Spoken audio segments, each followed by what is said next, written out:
한국경제TV 생생한 실전 투자 정보 와우퀵.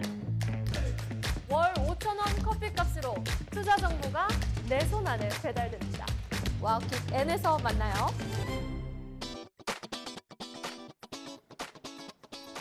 네, 진주 같은 진짜 주식을 찾아라. 안녕하세요. 진짜 주식 2부 장희선입니다. 네, 반갑습니다. 주식반장 김무석입니다. 네, 관방도 있는 것 같고 기대 심리도 있는 것 같고 일단은 이번 주 한 주의 시작, FOMC를 앞둔 한 주의 시작이 이렇게 문을 열었습니다. 네, 자 이번 주하고 다음 주는 굉장히 큰 이벤트들이 지금 대기를 하고 있습니다. 이번 주 미국 금리 결정이 있고요. 다음 주는 또 일본의 금리 결정이 있어서 이 시장이 또 변동성이 좀 들어오지 않을까라는 어떤 걱정과 고민거리도 있는 것 같은데요. 오늘 하나하나씩 시장 얘기 잠시 풀어보도록 하겠습니다. 네, 오늘도 궁금한 점 잔뜩 모아서 준비를 해뒀고요. 종목 이야기 물론 준비되어 있고요. 저희 종목 상담도 함께 도와드리겠습니다. 네, 자 진짜 주식 2부에서는 여러분들의 종목 고충 함께 하고 있습니다. 내 종목이 궁금해요 하시는 분들은요. 화면 하단에 나가는 번호로 지금 바로 전화 주시면 되고요. 샵 8181로 문자 주시거나 우리 유튜브 실시간 댓글창에 남겨주셔도 바로 도와드리도록 하겠습니다. 네, 오늘도 많은 상담 신청 기다려보면서 함께해 주실 월요일 두 분 인사드리겠습니다. 오늘은 이동근 파트너 그리고 정재훈 파트너 나와 계십니다. 어서 오세요. 예, 어서 오세요. 예, 반갑습니다. 자, 오늘 또 월요일에 남자분들이 어깨가 좀 무거울 것 같아요. 네. 한 주의 출발이기 때문에 맞습니다. 다들 궁금한 것들이 많거든요. 오늘도 여러분들의 궁금증 저희가 대신 물어봐드리겠습니다. 네, 자 오늘 일단 코스피 코스닥 양봉으로 마감은 했지만 사실 하락한 종목수가 조금 더 많은 하루였습니다.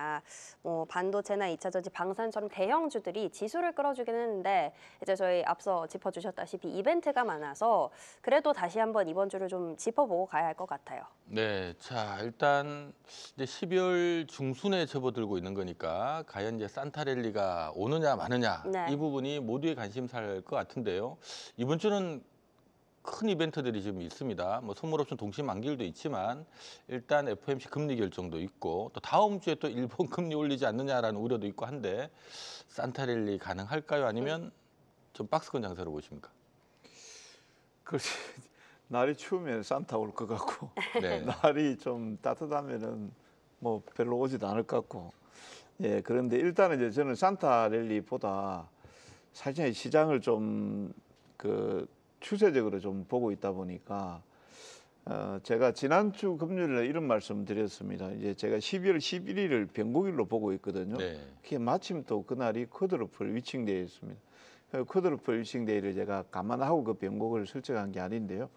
예, 그날을 변곡이라고 보는데 지난 금요일 날 지금 시장 흐름 자체가 물론 이제 앞에 말씀하셨지만 일본의 금리 인상 가능성이라든지 그다음에 이제 AI 반도체 돌려막기에 대한 부담감, 감가상각 문제였죠. 이런 내용들이 부각이 됐습니다만 국내적으로 이제 코스닥 활성화 정책이라든지 그다음 배당소득 분리과세라든지 성장 펀드 조성이라든지 이런 내용들을 봤을 때 조정폭은 그렇게 크진 않을 것 같다 이런 말씀을 드렸거든요. 그리고 이제 지난주에 제가 금요일 무료 방송을 진행을 하면서 아마 변곡일 전에 4,150포인트를 돌파할 가능성이 있다.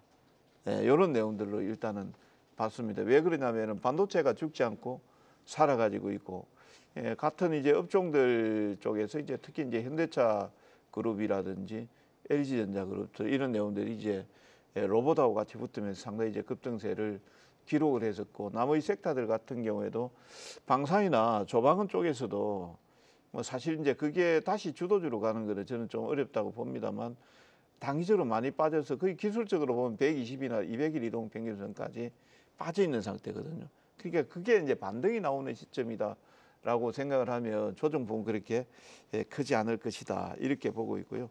잠시 차트를 한번 좀 보시면은요.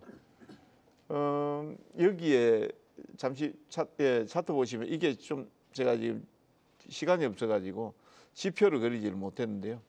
단기적으로는 12월 11일까지 4,150까지 넘어서면은 분명히 이제 오버슈팅이 나오는 거예요. 단기적으로는 상당히 상승세를 기록을 했기 때문에 조정이 나올 수도 있으나 조정폭이 작다. 왜 그러냐면은 여러분들이 지금 제가 숙제를 좀 내드릴게요. 보조 지표를 보면 스토캐스틱하고 MACD 지표 두 개가 있습니다. 예, 두 개가 있는데 단기 변동성 지표 같은 경우는 지금 이미 단기 과열권에 접어들고 있거든요. 근데 이제 추세 지표 같은 경우는 이제 막 상승 쪽으로 전환이 되는 상태예요. 그러니까 단기적으로 빠져도 조정폭이 그렇게 크지 않을 수 있다 이렇게 보고 있고요. 오히려 이제 오늘 SK하이닉스가 막판에 이제 반등세를 기록했죠. 즉 하방에 대한 어떤 지지력 이걸 확보를 하고 있다 이렇게 보시면 되겠습니다. 그리고 현대차가 조정이 나온다 하더라도 조정폭이 그렇게 크지 않을 것 같거든요. 예, 그런 관점으로 보면 글쎄요, 이제 산타랠리까지는 저는 기대는 하지는 않습니다만 적어도 연말까지 업종이 순환매가 나오면서 강세는 유지할 가능성이 있다. 예, 이렇게 보고 있습니다. 네. 자, 참조적으로 이번 주는 한국 시간으로 아마 목요일 새벽에는 오라클 실적 발표가 있고요. 금요일 새벽에는 또 브로드컴 실적 발표가 있습니다. 네. 오라클 실적 발표는 좀 경계하는 분위기고 브로드컴 실적 발표는 좀 기대하는 요인이다 보니까 AI주 관련된 이벤트도 이렇게 또 주 후반에 몰려 있습니다만은 무엇보다 일단 11일 날 FOMC에서 금리를 뭐 일단 인하는 할 건데 금리 인하하고 난 다음에 점도표라든가 파월 의장 기자회견 내용 뭐 이런 거에 따라 시장이 이게 제로 노출로 인식할 건지 또 기대를 갖게 될 건지 이게 좀 관건이 아닐까라는 생각이 드네요. 알겠습니다. 일단 산타랠리에 대해서는 그래도 산타랠리까지는 아니더라도 순환매가 돌면서 강세는 계속해서 유지될 걸로 보인다라고 말씀을 해주셨는데요.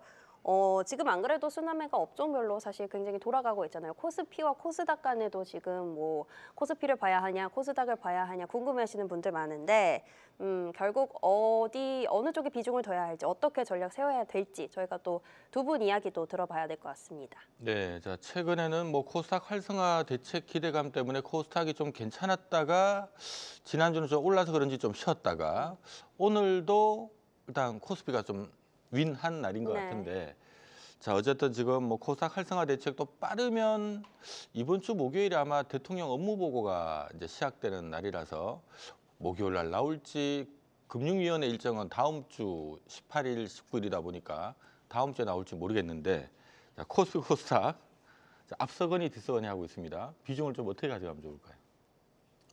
참으로 개탄스러운 일이 아닐 수 없습니다. 왜요? 그렇게 해야만 시장이 올라가야 된다고 믿고 있고 그렇게 해야만 시장이 올라가야 된다고 생각을 한다는 지금 작금의 이 상황이 개탄스럽다고 생각합니다. 활성화 대책을 세워야지 올라가야 된다라고 하는 건 물론 정부 대책에 반하고 싶은 생각은 없습니다만 그러지 않아도 올라가야 정상 아닙니까? 그죠? 좋은 기업이라고 한다면 그러지 않아도 올라가야지 되고 그러지 않아도 흐름을 잡아줘야지 되는데 동시만기라서 무슨 위클리 옵션 만기라서 뭐 이것 때문에 저것 때문에 환율 때문에 참 여기저기 끌려다니고 있는 이 작금의 현실이 조금 가슴이 아픕니다. 그럼에도 불구하고 이 비중 이야기를 좀 해보자면 활성화 대책과 관련해서 저는 약간 그런 생각 갖고 있어요. 뭐를 활성화시킨다라는 거죠? 그럼 코스닥 지수가 움직이기 위해서 활성화를 시키겠다라고 하면 코스닥 150 종목을 잡아 끌어올려야지 돼요. 그죠? 근데 그 외 종목군들로 수급이 들어가는 거잖아요. 그러니까 저는 코스닥 지수가 많이 올라온다에 베팅을 하기보다도 개별 종목군들, 코스닥에서 뭐 반도체가 됐든 배터리가 됐든 소재 관련 종목군들이 됐든 뭐 자동차 관련된 것들이 됐든 또 연말 포트 리밸런싱과 관련돼서 움직여야 될 종목군들이 됐든 이런 것들을 좀 나눠서 매수를 해두면은 좋은 결과가 있을 거라고 봅니다.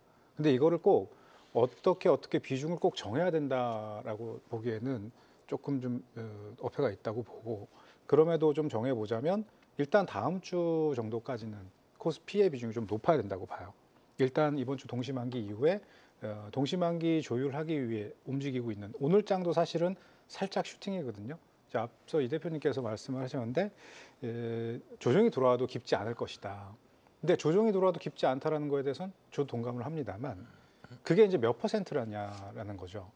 대략 2% 정도, 3% 정도 조정을 한다고 하면은 우리 별로 괜찮을 거라고 생각을 하잖아요. 자, 근데 지금 베이스 효과가 선물이 580포인트에서 590포인트예요. 그럼 1%만 움직인다고 해도 5.9%거든요. 5.9포인트거든요. 그럼 1포인트당 지금 코스피 200 지수를 한 7.3배속, 7배속 정도를 잡아주니까 35.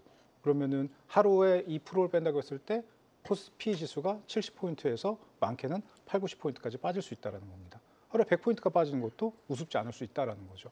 그러니까 베이스 효과를 감안해 본다면은 1%, 2%, 3% 이제 많은 개인 투자 여러분들께서 많이 눌림이 안 들어올 거야, 적당할 거야라고 생각을 하시겠지만 그 정도 요율이라고 하는 것 자체가 이제는 그렇게 큰 진폭이 되어버렸다는 거예요. 그래서 뭔가 나는 저점에서 매수를 해야 되겠다, 눌림을 기다린다라고 한다면 생각하는 것보다 낮을 수 있다라는 그 수위가 상대적이라는 걸 감안해 두시고 조금 그 깊이를 책정해서 보시면 좋겠고, 말씀하신 거는 막 이전처럼 계속 이렇게 빠지고 들어가는 그런 흐름은 아니다라는 의미로 저는 받아들였거든요. 이 대표님의 말씀을.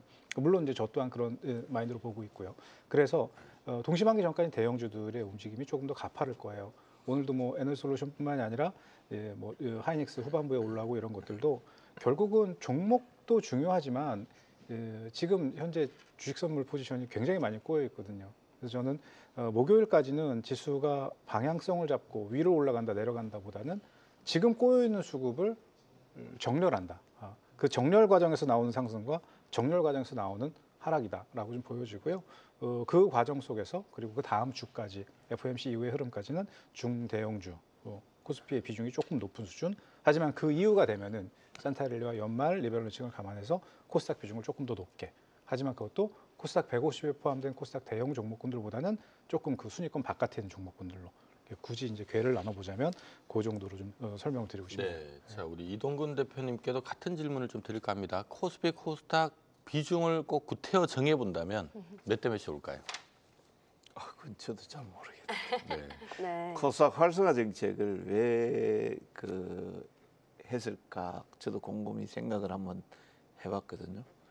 사실 그 답이 9월 달부터 11월 달까지 상승의 답이 있거든요. 우리 지수가 31% 올라올 때 삼성전자 하이닉스가 27% 올렸거든요. 4%밖에 없는. 코스닥은 올라가지도 않고 울었단 말이에요.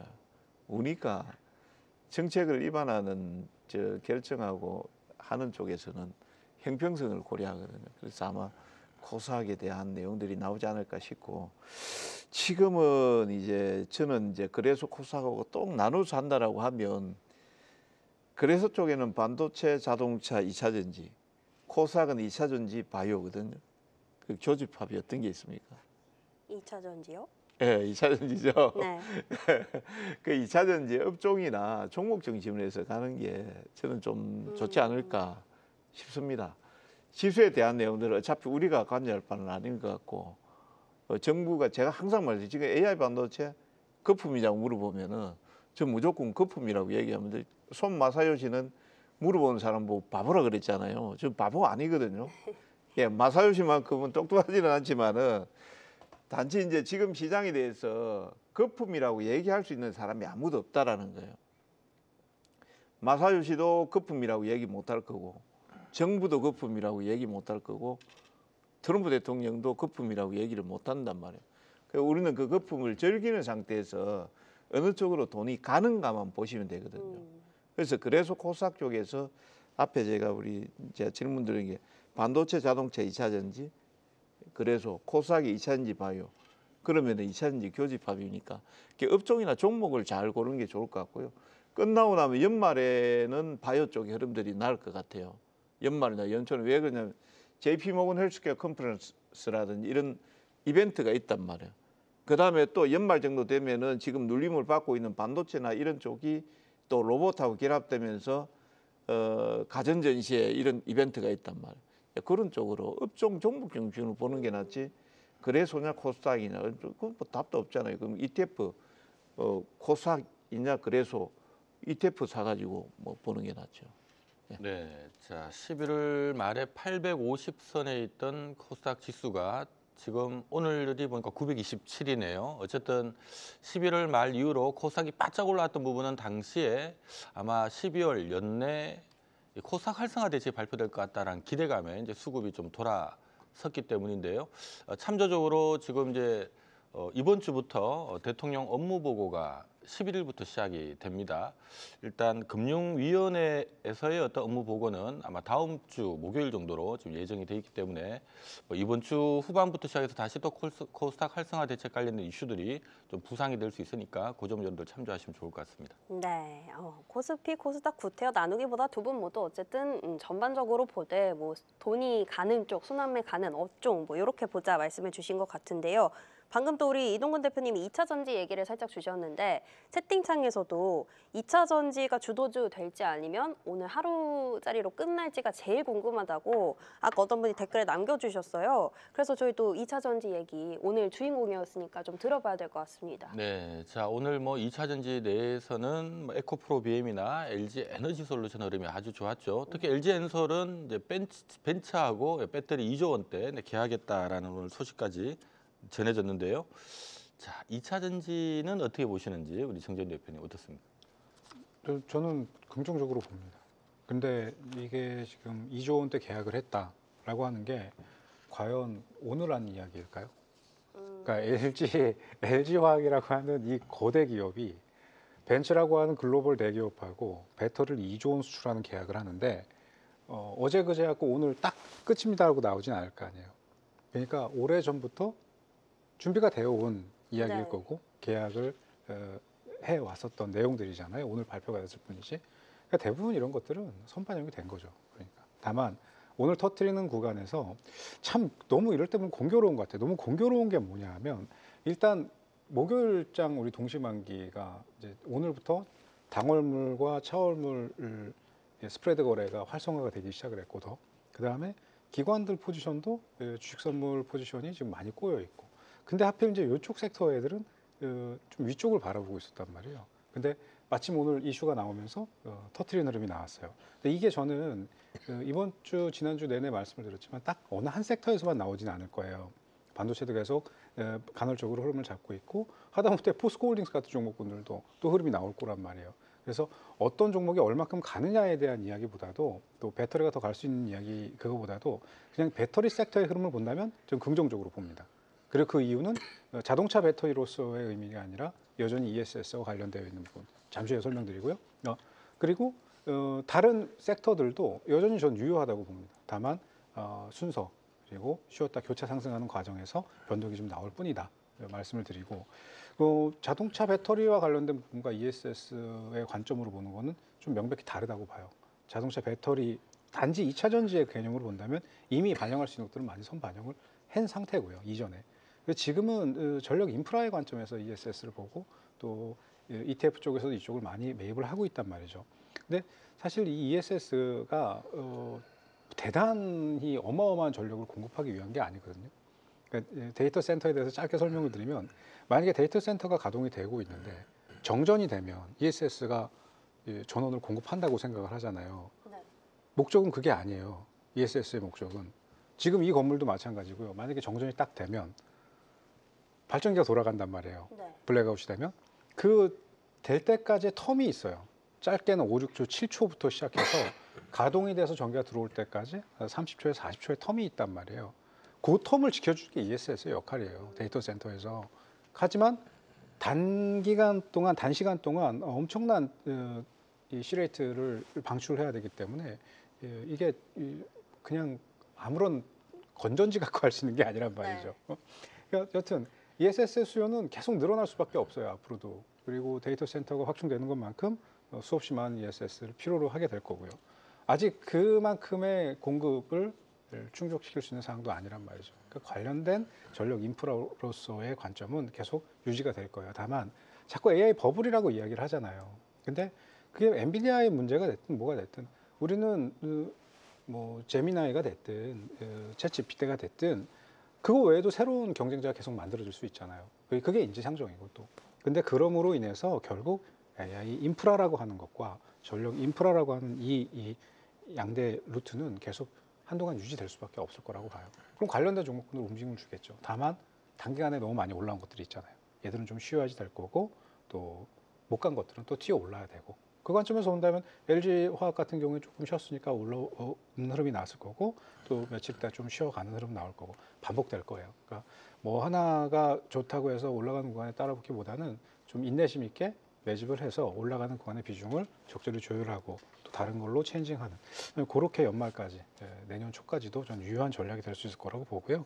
셀 중심으로는 대형주가 그리고 소재 중심으로는 코스닥 중소형 종목군들도 배터리 쪽에서는 흐름들이 계속 연출될 수 있으니까 뭐 어떤 거 하나가 딱 정해져 있다라고 보기보다는 조금 이제 광범위하게 아직까지는 그런 구간이라는 거 염두에 두시고 대응해 보시면 좋을 것 같아요. 네. 알겠습니다. 2차 전지 전반적인 업황에 대해서도 설명을 주셨고 그 안에서도 뭐 셀, 소재 요거 나눠서 같이 체크를 해주셨으니까 투자하시는 데 참고해 보시면 좋을 것 같습니다. 자, 2차 전지 배터리 이야기까지 오늘 시장 이야기 마쳐보도록 하겠고요. 지금부터는 진주반상회 통해서 종목 이야기 시작해 보겠습니다.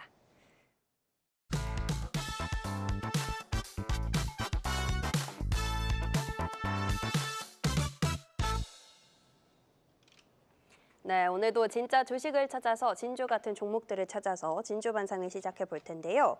자, 두 분의 리뷰 종목 모두 들어보고 가야겠습니다. 네, 자 그동안에 뭐 소개해 주신 종목들 가운데 그래도 최근에 또 이슈가 되고 있는 종목들이 있어서요. 먼저 이동근 대표님, 에코프로 BM 현대차는 한 말씀 하고 가셔야죠. 예, 에코프로 BM은 뭐 간단하게 말씀드리겠습니다. 오늘 이제 에코프로 상당히 급등 나왔고, 일단은 이제 그 에코프로 BM, 그다음 에코프로 무티 그 중에서 뭐 에코프로 쪽에 집중이 되면서 상대적으로 큰 폭의 상승이 나왔습니다만 에코프로 BM도 추가 상승에 대한 기대감들 충분히 있다 이렇게 말씀을 드리겠고요. 요거는 뭐 나중에 좀 이따 제가 자세하게 또 설명을 한번 드리도록 하겠습니다. 네. 그다음에 이제 현대차 같은 경우에는 제가 지난주입니까? 예, 아마 진단에도 아마 나왔습니다. 제가 추천을 네. 이 시간을 통해서 뭐 현대차 같은 경우에는 아마 21만 원 초반대에 제가 드린 것 같은데 그때 제가 25만 원 깨지지 않으면 그냥 그대로 쭉 보유하는 관점이 좋습니다. 라고 했는데 지난주에 거의 시장의 주도주였습니다. 예, 급등이 나오면서 지금 31만 5천 원 정도 됐는데요. 보유하신 분들은 뭐 이익 실현을 조금씩 뭐 최고가에 누구든지 다 팔 수는 없으니까 제 방송을 듣고 하신 분들은 이익 실현을 좀 하시는 게 좋을 것 같고요. 다만 이제 이 종목이 신규로 조정이 나온다 하더라도 저는 조정이 별로 이제는 나오지 않을 것 같다는 생각이거든요. 오히려 30만 원대 언저리에서는 재매수를 노려도 저는 되겠다. 예, 이렇게 보고 있습니다. 네. 자, 에코프로 BM 현대차 두 가지 들어봤고 우리 정재훈 대표님의 종목도 들어봐야죠. 네, 자 우리 정전 대표님도 지난번에 2차 전지 시중에 포스코 퓨처엠 이것도 꽤 많이 올랐습니다. 중간 점검 한번 할까요? 네, 이것도 뭐 7, 80% 정도 수익이 난 것 같아요. 말씀드린 시점부터 시작해서. 근데 항상 제가 말씀드리는 시점부터 지금까지 그리고 이전의 고점까지 그 수익을 다 가져가실 수 있는 투자자 여러분들은 많지 않잖아요. 중간에 들어오셔서 보유하고 계시거나 혹은 최근에 매수하셔서 수익을 냈거나 혹은 물려 있거나 다양한 투자자 여러분들이 계실 거라고 보는데 지금 현재 구간에서는 좀 약간의 변동이 나온다고 해도 포지셔닝을 좀 붙여두셨으면 좋겠다. 그리고 비중을 이미 이전에 24만 원, 25만 원 구간에서 청산을 하셨다면 이제 지난주 이번 주에서 조금 매수를 해보시면 좋을 텐데 뭐 유지를 하고 있는 선이다라는 전제하에 말씀드리면 이번 웨이브에서도 24만 원 구간하고 26만 원짜리 31만 원 구간까지 열려 있는 자리들이 있어요. 그래서 그 구간 순차적으로 좀 비중들을 조율하면서 보시면 좋겠고 손절가를 굳이 언급을 하라고 하면은 좀 낮은 구간을 잡아놔야지 될 텐데 저는 각자 스탠스는 좀 다르겠지만 중장기 관점으로만 좀 보고 싶다. 단기 매매를 하고자 한다면 내일이나 모레 정도 24만 원 오면 정리 관점으로 보는 게 맞고 중장기로 조금 보유하고자 한다면 포트내 비중 한 10% 미만으로 해서 조금 넣어두시면은 26만 원 그 윗구간까지도 좀 충분히 가능하다고 보니까요. 편안하게 좀 묶어두셨으면 합니다. 알겠습니다. 단기, 중장기 나눠서 또 리뷰까지 해주셨습니다. 지금부터는 이번 주에 두 분이 주목하시는 종목 살펴볼 텐데요. 자, 산타가 줄 수 있는 선물 같은 종목입니다. 정재훈 대표님 CJ 대한통운 가져오셨고요.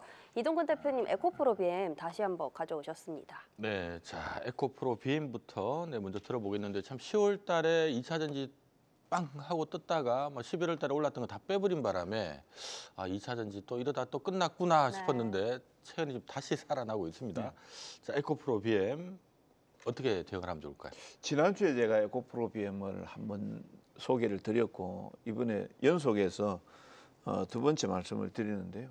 지금 코스닥에서 일단 이제 알테오젠이 거래소로 이전이 된다라고 하면은 굳이 알테오젠 쪽에 수급이 들어갈 이유가 없겠죠. 그렇기 때문에 이제 에코프로 그룹주들 쪽에 수급들이 들어갈 수밖에 없을 것이고 조금 이제 기본적 분석에서 설명을 드린다라고 하면 지금 에코프로 BM 같은 경우에는 지금 올해가 이제 흑자 원년입니다. 1226억대 정도 영업이익을 예상을 하고 있고 유럽 쪽에 투자가 지금 상당히 많이 진행이 되고 있고요. 전기차 캐즘은 저는 이미 끝났다고 생각을 하고 있습니다. 그게 ESS 쪽이라든지 그 다음에 또 우리가 또 주목을 해야 될 부분들이 휴머노이드 로봇이라든지 이쪽에 전부 다 배터리가 다 들어가게 됩니다. 그래서 전기차, ESS, 휴머노이드 로봇 이런 쪽을 감안하게 된다라고 하면 재료를 갖다 붙이기 좋잖아요. 연말이나 내년 초까지 올 연말 정도 되면은 26년 또 성장률을 잡아라 방송하실 거죠. 네. 예, 그렇게 되면은 분명히 또 이런 내용들이 나올 가능성이 높아요. 그래서 그런 관점에서 본다 하더라도 조정이 나오면은 에코프로 비행 같은 경우에는 추가 상승이 저는 기대된다. 이렇게 보고 있습니다. 네, 자 우리 정전 대표님은 CJ 대한통운을 준비를 해주셨습니다. 워낙 장기적으로 좀 오랫동안 소외 있었던 종목이라서 우리 투자자분들이 별 부담은 없을 수 있을 것 같아요. 근데 최근에 어쨌든 분위기는 단기적으로 좀 방향을 좀 턴하는 분위기거든요. 어떤 점을 주목하고 있을까요? 연말에 기관들이 수급 갖고 조율하기 가장 좋은 종목이 이런 종목이에요. 근데 이게 조금 속내가 있어요. 지난주 9월 PC 물가 발표됐잖아요. 되게 안도하는 분위기예요. 예상치보다 높지 않았고 예상치에 부합했다고. 2.8이잖아요. 높지 않으니까 다행이라고 생각을 한단 말이에요. 그렇죠? 근데 올해 년도를 한번 우리 쭉 리뷰를 해보면 2.1, 2.3, 2.6, 2.6, 2.7, 2.8이에요. 그러니까 2.1부터 시작해서 쭉 올라온 거죠. 그럼 10월과 11월, 12월 지표가 발표될 때 그 수치가 조금 더 높아진다면 과연 그렇게 높아지고 있는 수치를 2번 정도 확인을 하면은 연속 금리 인하에 대한 이야기가 나올 수 있을까요? 그 상황에서도.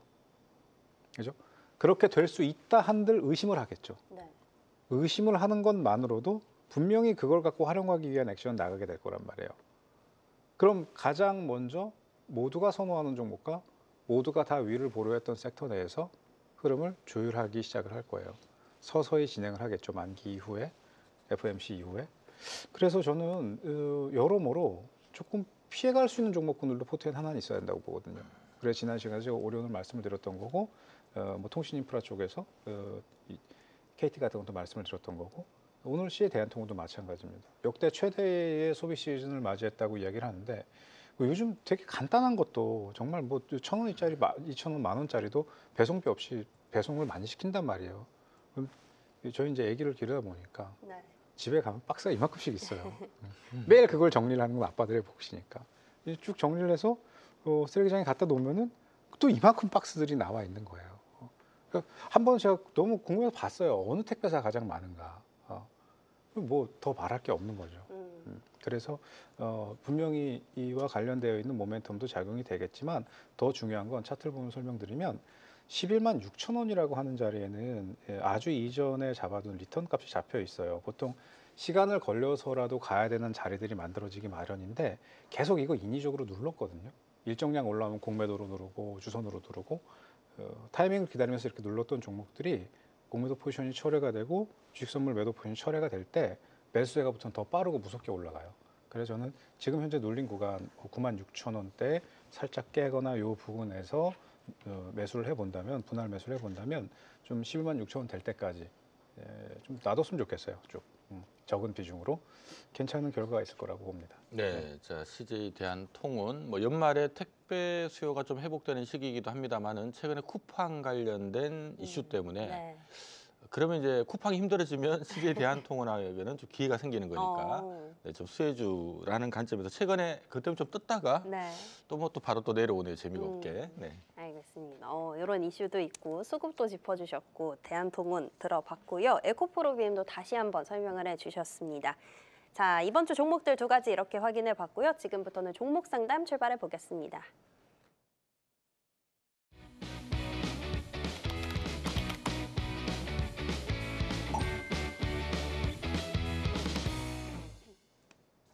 네, 오늘의 금쪽 같은 내 종목 바로 시작해 보겠습니다. 첫 번째 상담 전화로 연결되어 있다고 합니다. 시청자님 안녕하세요. 네, 안녕하세요. 네, 안녕하세요. 아유, 오래 기다리셨죠? 오늘 어떤 종목 궁금하세요?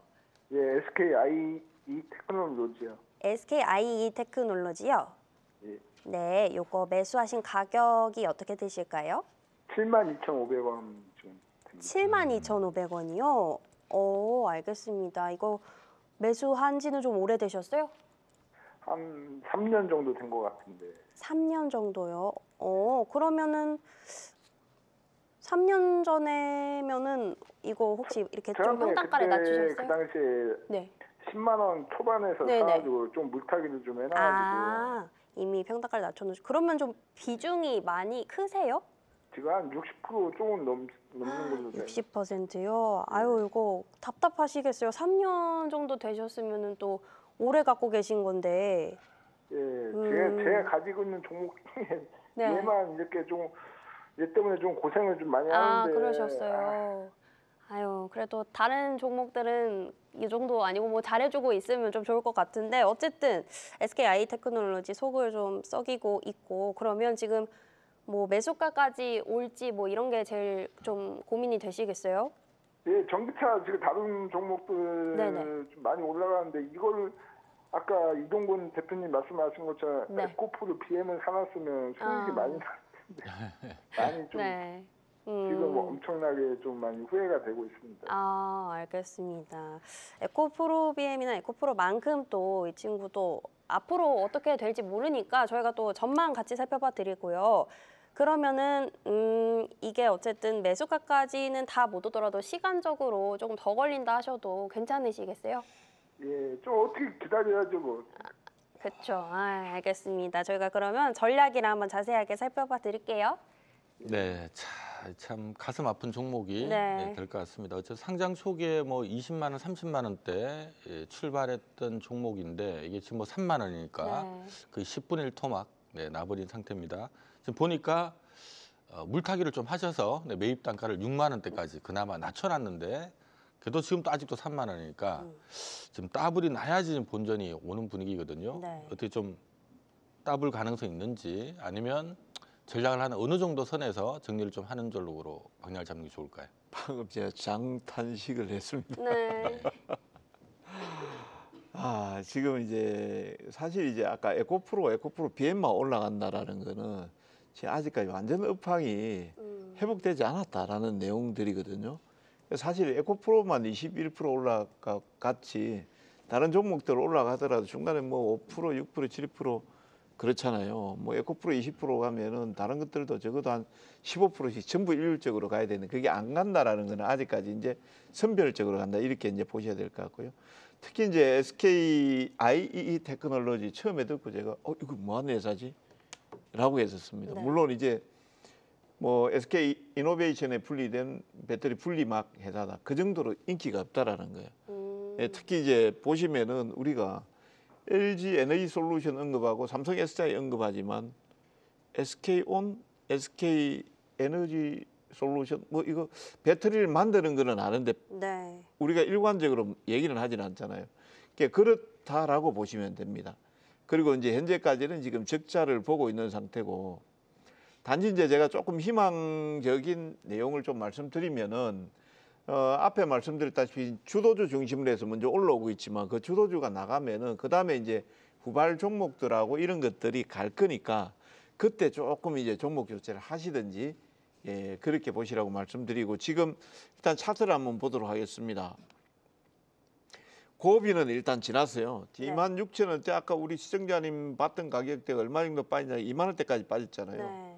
안 팔실 거라고 제가 아까 이제 하셨으니까 안 팔 것이다라고 보고 있고 다만 이제 여기 중장기 이동평균선에 저점을 찍고 전체적으로 이동평균선들이 기술적으로 평균 단가가 몰려 있기 때문에 충분히 올라올 거다 이렇게 보고 있고요. 적어도 제가 봤을 때 연말 정도 되면은 35,000원대 정도까지는 갈 것 같은데 여기서 팔기에는 우리 시청자님 부담이 너무 클 것 같고요. 내년 또 상반기 1분기 정도까지 넉넉 잡아 보시면은 아무리 지금 흐름이 안 좋더라도 적자 폭이 축소가 되면서 가면은 45,000원대 정도까지는 가지 않을까 싶어요. 네. 그때 정도 돼서 한번 다시 진단을 요청하시면 되겠습니다. 네. 네, 자 우리가 뭐 주식 격언에도 종목을 한 바구니에 담지 마라라는 얘기가 있는 것처럼요. 뭐 어쨌든 간에 최대한 좀 이렇게 내가 좀 시장을 물론 안 좋게 보면 주식을 하면 안 되는 거고 좀 시장을 좋게 보고 한다면 좀 가급적 종목을 좀 분산시켜 놓는 게 혹시나 하나가 이렇게 사고 나더라도 또 다른 쪽에서 커버가 되니까 일단 뭐 어느 정도 조금 분산을 좀 생각하시면서 그 시기를 엿보는 게 좋을 것 같습니다. 네, 또 평단가를 낮추시느라고 비중이 또 커진 것 같은데 일단 내년 상반기까지 조금 넉넉하게 보자 의견 주셨습니다. 자, 다음 상담도 전화로 바로 연결해 보겠습니다. 시청자님 안녕하세요. 예, 안녕하세요. 네, 안녕하세요. 오늘 어떤 종목 고민되셔서 전화를 주셨을까요? 환화 시스템, 한화 시스템이요. 예, 6만 원에 40%.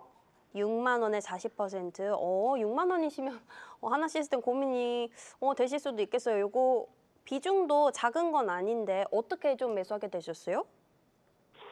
두 달 전인가 세 달 전인가 그 좀 이제 한참 올라갈 때 네네. 그때 매수를 했고 지금 좀 많이 내려가 갖고 이제 바닥에서 네. 좀 올라오는데 물타기를 해도 되는지 안 가면 언제쯤 저 6만 원 근처에 갈라는지. 알겠습니다. 일단은 예. 그럼 추가 매수를 조금 할지 아니면 그냥 기다려서 6만 원까지 오는 걸 기다릴지 이게 고민이신 거죠? 예, 알겠습니다. 저희가 전략 한번 살펴봐 드릴게요.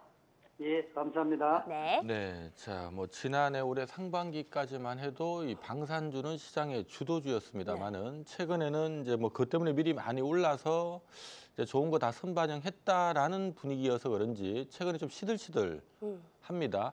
오늘은 그래도 뭐 방산주들 살짝 뜨는 날이었는데 하나 시스템도 오르긴 올랐지만 여타 방산주보다는 조금 오늘 약했던 것 같아요. 네. 자, 일단 물려 있으신 상태입니다. 어떻게 대응할까요?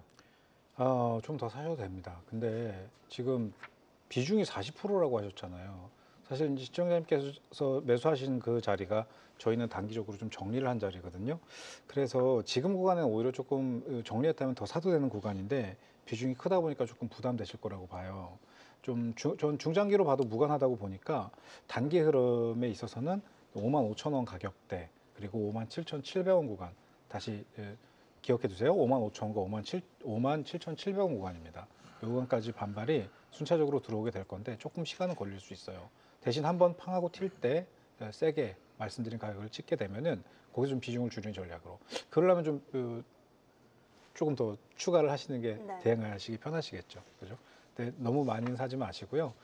일단 좀 길게 가져가시면은 전혀 걱정하실 필요 없는 구간까지 수익 구간으로 돌아갈 수 있다는 거 유념해 두시고 대응해 주시면 좋을 것 같습니다. 네, 자, 뭐 올해 연초만 하더라도 2만 원대 있던 것이 최근에 6만 원까지 급등을 했다가 이제 거기서 쭉 빠져서 지금 4만 5천 원까지 네. 빠졌다 지금 회복을 좀 하고 있는데 꼭대기에 사버리셨어요.